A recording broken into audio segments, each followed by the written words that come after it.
Good morning students. विलियन chapter में आज हम पढ़ेंगे हेनरी का नियम। इससे पहले पिछले वीडियो में आपने पढ़ा था विलेयता को प्रभावित करने वाले कारक, और उसमें हमने पढ़ा था कि ऐसे विलयन जिसमें विलेय पदार्थ तो गैस है और विलाय क्या है, द्रव। तो उसमें हमने प्रभावित करने वाले कारकों में जो हमारा लास्ट जो फैक्टर था वो क्या था, दाब। और उसमें हमने ये बताया था कि दाब बढ़ाने पर गैस की जो विलेयता होती है द्रव में वो बढ़ जाती है। तो उसके साथ ही मैंने आपको ये भी बताया था कि किसी गैस की विलेयता और दाब का जो संबंध है उसको हेनरी नामक वैज्ञानिक ने बहुत ही अच्छी तरीके से एक नियम के साथ समझाया था, जिसको हेनरी का नियम कहते हैं। देखो, हेनरी नामक वैज्ञानिक ने हमको ये बताया कि अगर हम दाब बढ़ाएंगे किसी विलयन पर, अगर हम दाब बढ़ाते हैं तो उस विलयन के संगठन में क्या परिवर्तन होता है। क्योंकि विलयन का संगठन तो परिवर्तित होगा। क्यों परिवर्तित होगा? क्योंकि दाब बढ़ाएंगे तो दाब बढ़ाने पर गैस अधिक मात्रा में विलेय होगी, और वो जो विलयन है उस विलयन में गैस की मात्रा कैसी होगी, ज्यादा होगी। तो देखिए, समझते हैं हम इसको एक छोटे से प्रयोग के साथ। ये हमारे पास एक पात्र है और इस पात्र में कोई भी एक द्रव भरा हुआ है। यहां पर कोई ना कोई गैस होगी, ठीक है। और यहां हमने एक पिस्टन लगा दिया।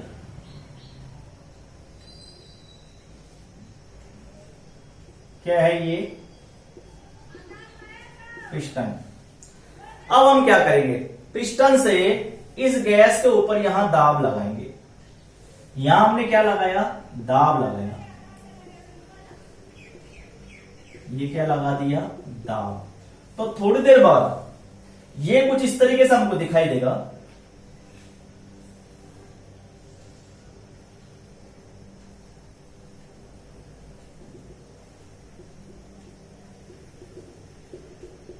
और यहां पर जो गैस घुली हुई थी वो सारी गैस यहां आ जाएगी। ये क्या हो गया हमारा, ये पिस्टन आ गया।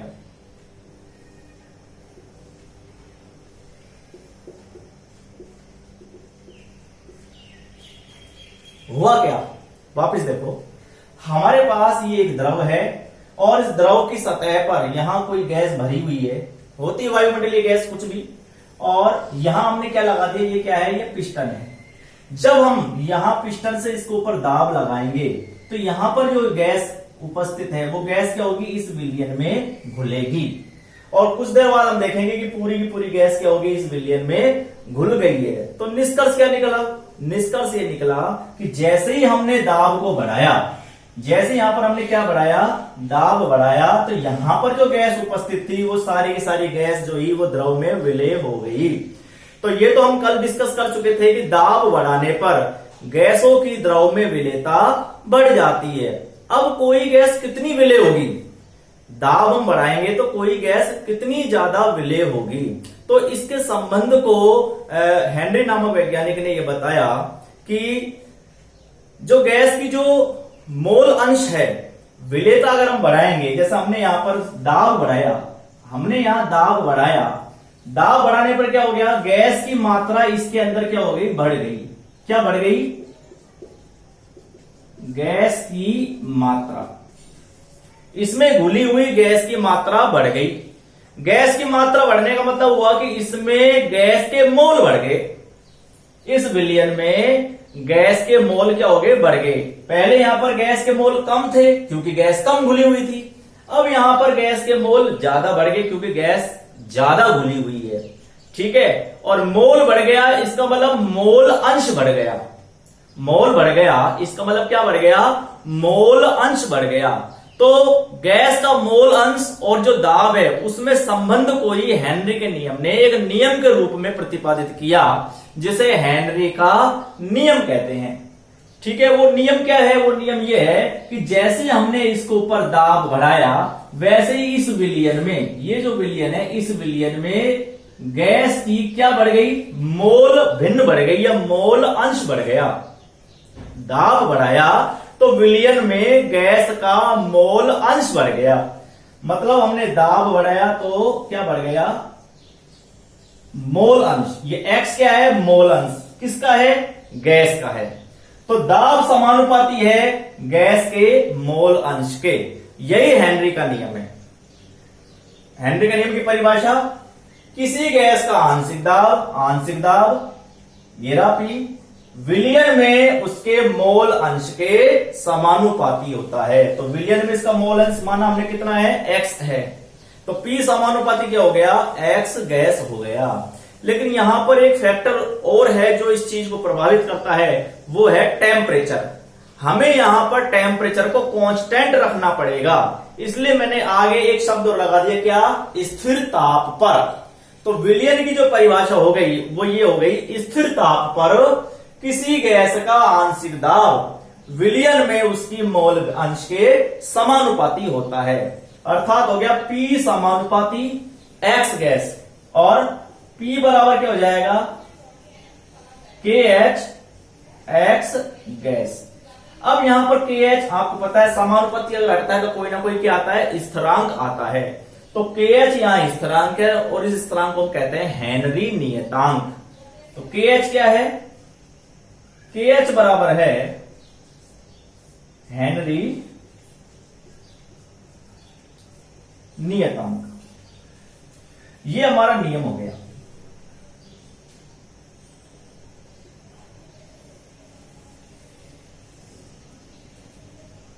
नियम का ये गणितीय निरूपण है और ये उसकी परिभाषा है। एक बार फिर से समझ लो आप, हमने क्या किया, ये एक पात्र लिया और इस पात्र की सतह पर हमने इस पात्र में हमने कोई द्रव लिया और उसके ऊपर क्या लगा दिया, पिस्टन लगा दिया। जैसे ही पिस्टन के ऊपर दाब लगाएंगे तो इस स्पेस में जो भी गैस भरी हुई है वो गैस क्या होगी, विलयन के अंदर प्रवाहित होगी, क्योंकि इसके ऊपर क्या बढ़ रहा है, दाब बढ़ रहा है। तो गैस की मात्रा इस विलयन में क्या हो गई, बढ़ गई। विलयन का संगठन चेंज हुआ ना, इन दोनों के विलयन के संगठन में अंतर है, क्योंकि इस विलयन में घुली हुई गैस की मात्रा कम है, परंतु जैसे ही पिस्टन के द्वारा दाब लगेगा तो वो गैस जो थी यहां पर भरी हुई वो इस विलयन के अंदर क्या हो गई, प्रवाहित हो गई, मिल गई। तो इस विलयन का और इस विलयन, इन दोनों के संगठन में अंतर है। इसके अंदर गैस की मात्रा कम है, इसके अंदर गैस की मात्रा ज्यादा है। और गैस की मात्रा को हेनरी ने क्या बताया, मोल अंश। क्या बताया, मोल अंश। तो दाब बढ़ा था, इस वाले पात्र में दाब हमने बढ़ाया था, तो विलयन में क्या बढ़ गई, उस गैस का मोल अंश बढ़ गया, उस गैस का मोल अंश बढ़ गया। मतलब विलय तो हम गैस से कर रहे हैं, पर यहां पर विलेयता का जो संबंध है उसने किससे रख दिया, मोल अंश से रख दिया। तो दाब बढ़ाएंगे तो विलयन में गैस का क्या बढ़ जाएगा, मोल अंश बढ़ जाएगा। तो दाब समानुपाती हो गया मोल अंश के। और वही परिभाषा हमने लिखी है कि स्थिर ताप पर किसी गैस का आंशिक दाब विलयन में उसके मोल अंश के समानुपाती होता है। तो माना किसी विलयन में X गैस घुली हुई है और हमने उसके ऊपर दाब लगाया P उस समय, तो नियमानुसार क्या हो जाएगा, P समानुपाती कितना, X गैस, और समानुपाती का चिन्ह हटता है तो कोई ना कोई स्थिरांक आता है। और यहां पर कौन सा स्थिरांक है, KH। KH को हम क्या कहते हैं, हेनरी नियतांक। तो ये हो गया हमारा हेनरी का नियम। इसमें इसको उतारने की जरूरत नहीं है, ये केवल समझाने के लिए था।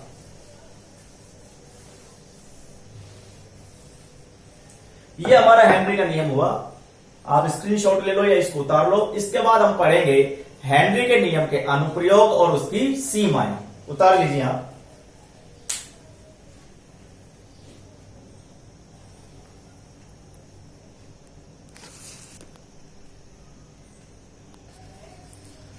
अगला टॉपिक, हेनरी के नियम का अनुप्रयोग। देखिए, पहला अनुप्रयोग बहुत सिंपल है।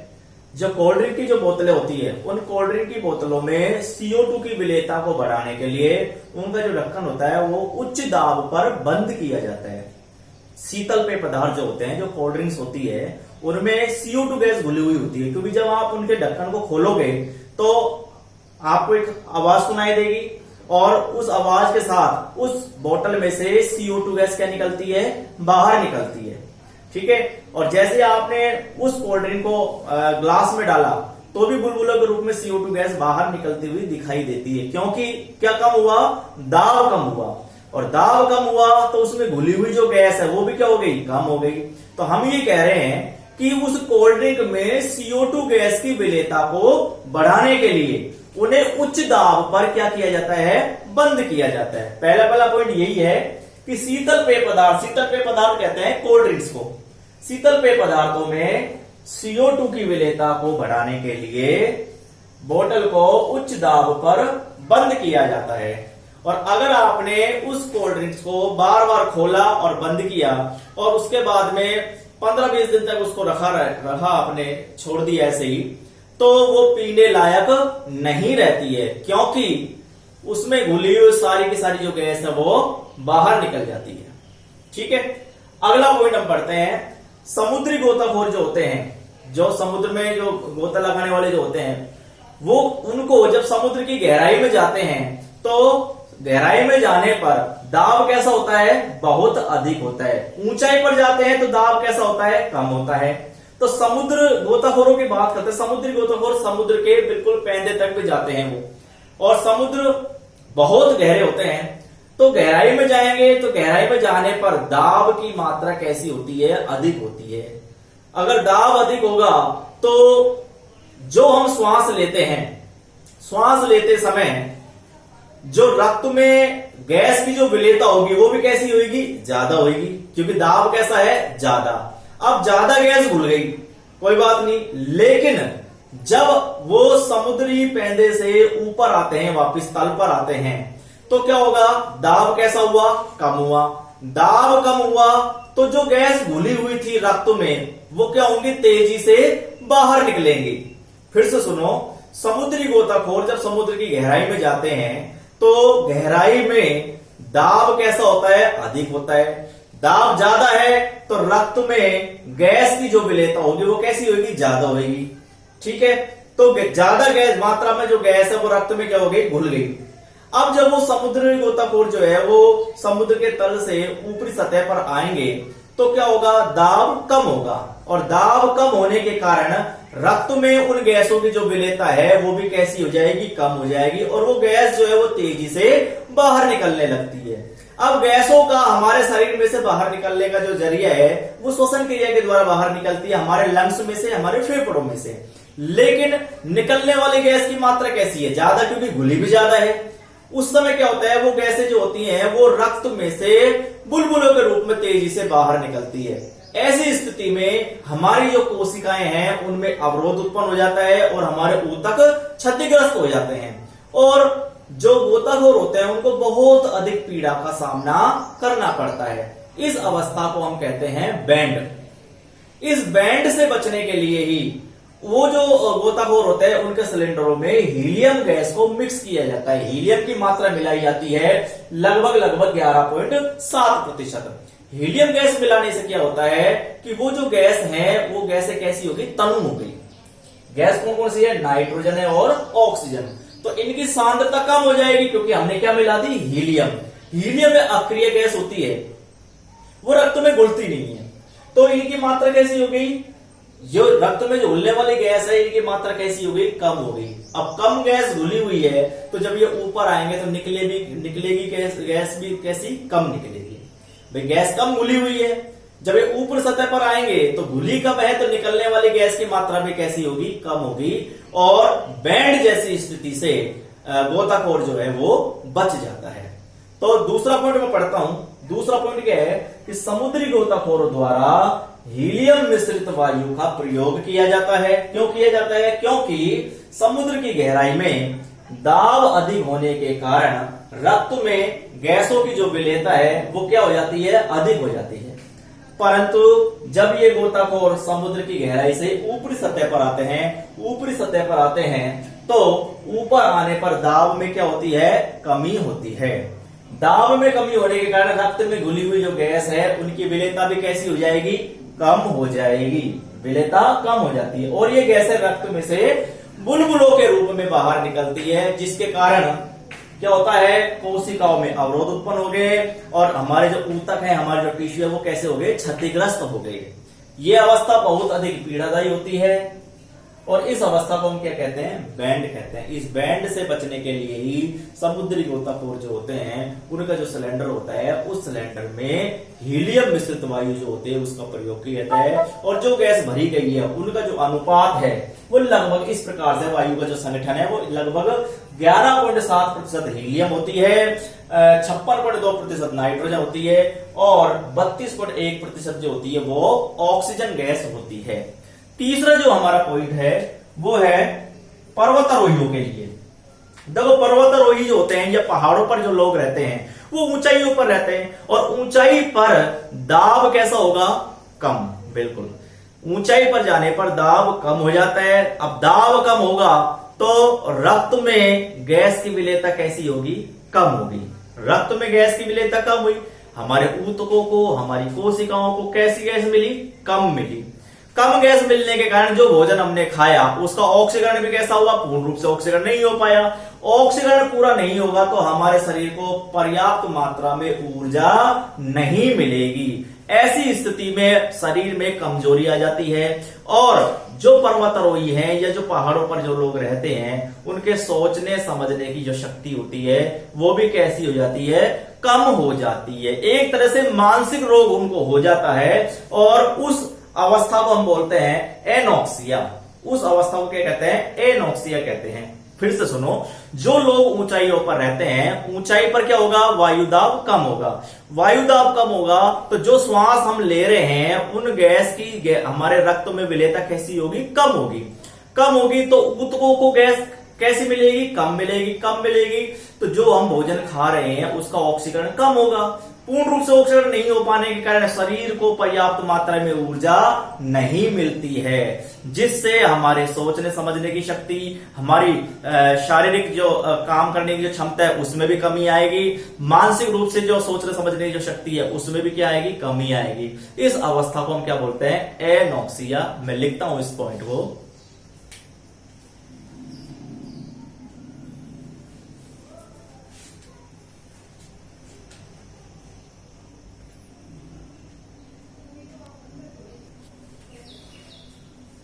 तीसरा पॉइंट हमारा, ऊंचाई पर वायुदाब कम होता है, अतः पर्वतारोही और पहाड़ों पर रहने वाले जो लोग हैं उनके रक्त में ऑक्सीजन की विलेयता कम हो जाती है। विलेयता कैसी होगी, कम होगी, जिससे उनका जो शरीर है वो क्या हो जाता है, कमजोर। कमजोर होने के कारण मैंने आपको बताया जो भी भोजन वो खाएंगे उसका पूर्ण रूप से ऑक्सीकरण नहीं होगा, तो शरीर कैसा हो गया, कमजोर हो गया। कमजोर होने के कारण उनके सोचने समझने की जो शक्ति है वो भी कैसी हो जाती है, कम हो जाती है। और इस अवस्था को हम क्या कहते हैं, एनॉक्सिया कहते हैं। ये तीन जो मैंने आपको कारक बताए वो हेनरी के नियम के अनुप्रयोग है। पहला कोल्ड ड्रिंक वाला, दूसरा मैंने आपको बताया समुद्री गोताखोरों का, और तीसरा पहाड़ों पर रहने वाले व्यक्तियों का। इसके बाद हम पढ़ेंगे हेनरी के नियम की सीमाएं, यानी कि ऐसे कौन कौन सी कंडीशंस है जब हेनरी का नियम लागू होगा। तो उसमें पहला जो कंडीशन है वो ये है कि जो हमारी गैस है वो द्रव में बहुत कम मात्रा में विलय होनी चाहिए। फिर से सुनो, पहली कंडीशन क्या है कि गैस की द्रव में विलेयता कम होनी चाहिए, पहली कंडीशन। दूसरा, दाब का मान बहुत अधिक नहीं होना चाहिए, क्योंकि दाब का मान अधिक होगा तो गैस की द्रव में विलेयता फिर बढ़ जाएगी। तीसरा जो पॉइंट है वो यह है, ताप का मान कम नहीं होनी चाहिए, ताप का मान भी कम नहीं होना चाहिए। तीन कंडीशन समझ में आ गई। चौथा जो कंडीशन है, चौथी जो हेनरी के नियम की सीमाएं हैं वो ये है कि जो गैस है वो द्रव में या विलायक में आयनित तो नहीं होनी चाहिए, यानी कि द्रव से वो क्रिया नहीं करनी चाहिए।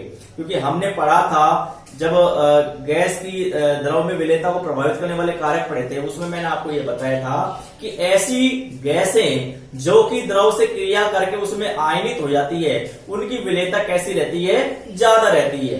तो इसकी पहली कंडीशन क्या थी, इस नियम की सीमाओं में पहली कंडीशन ये थी कि गैस की द्रव में विलेयता कम होनी चाहिए। तो ये 4-5 पॉइंट थे जो उसकी सीमाएं थी। मैं लिख देता हूं इन पॉइंटों को, उससे पहले आप इसका स्क्रीनशॉट ले लो ताकि आपको उतारते समय किसी तरह की परेशानी नहीं। आप स्क्रीनशॉट ले लीजिए।